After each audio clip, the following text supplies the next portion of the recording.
Hello வணக்கம். இன்றைக்கி நம்ம சேனலில் என்ன பார்க்க போகிறோன்னா லெமன் சாதம் செய்கிறது எப்படின்னு தான் பார்க்க போகிறோம். அதுவும் சின்ன பசங்களுக்கு நம்ம செஞ்சு கொடுக்குறதுன்னா பெரிய விஷயந்தான். என் பையன் எல்கேஜி, அவன் அதிகமாக விரும்பி சாப்பிட்றது லெமன் சாதம் மட்டும்தான். அதுலேயுமே அவனுக்கு அந்த தாளிப்புலலாம் எதுவுமே இருக்கக்கூடாது, அந்த கடுகு இதெல்லாம் இருக்கவே கூடாது. அதனால் நம்ம அப்படியே கொடுத்துட முடியாது இல்லையா, அதனால் நான் தாளித்து தான் கொடுப்பேன். பாருங்கள், நான் ஒரு லெமன் எடுத்திருக்கேன். அதை இது மாதிரி ரெண்டாக கட் பண்ணி புழிஞ்சிக்கிட்டு இப்போ இது தாளிக்கிறது பார்த்துடலாம். தாளிக்கிறது நான் இது சில பேர் நல்லா வேக வச்சு கொதிக்க விட்டு அதில் பொடி எல்லாம் போட்டு தான் செய்வாங்க.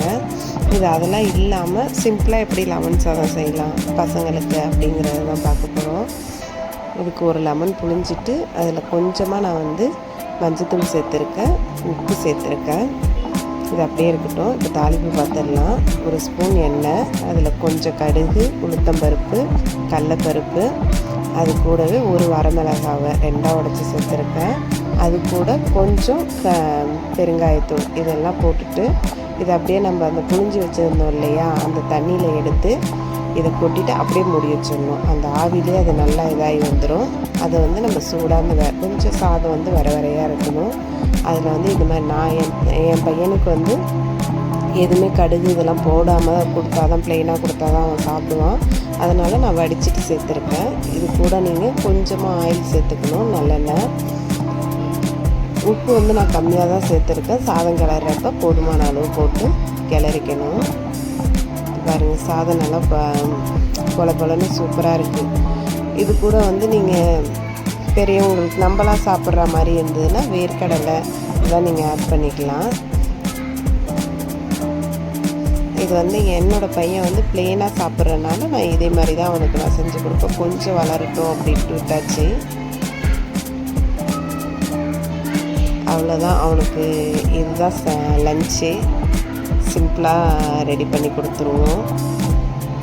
உங்கள் பசங்களுக்கும் இது மாதிரி கொடுத்து பாருங்கள். லெமன் சாதம் சிலவங்க கொதிக்க வச்சு அதில் வெந்தயம்லாம் அந்த பொடியெலாம் நுணுக்கி அது மாதிரிலாம் செஞ்சு கொடுப்பாங்க. அதை மாதிரி இல்லாமல் இது கொஞ்சம் ஈஸியாக இருக்கிற மாதிரி இருக்கும். அவனுக்கு யூஸ் பண்ணது போக மீதி உள்ள சாரை அப்படியே நாங்கள் சாதம் கிளறிக்கிட்டோம். பாருங்கள், அதுக்கும் சேம் மெத்தட் தான். அதில் கொஞ்சம் நல்லெண்ணெய், கொஞ்சம் உப்பு எல்லாம் சேர்த்துட்டு நம்ம மீதம் உள்ள சாரை அது கூட சேர்த்து அப்படியே நம்ம கிண்டிட வேண்டியது தான். இது கூட வேர்க்கடலை இருந்தால் சேர்த்துக்கலாம், கருவேப்பிலை எல்லாம் சேர்த்து நம்ம செஞ்சு சாப்பிட்டோன்னா அவ்வளோ சூப்பராக இருக்கும். இது கொஞ்சம் ஈஸியான மெத்தடாக இருக்கும். லெமன் சாதம் அடுத்த வாட்டி செஞ்சிங்கன்னா இதே மாதிரி ட்ரை பண்ணி பாருங்கள். வீடியோ பிடிச்சிருந்ததுன்னா லைக் பண்ணுங்கள், ஷேர் பண்ணுங்கள், மறக்காமல் நம்ம சேனலை சப்ஸ்கிரைப் பண்ணுங்கள். தேங்க்யூ.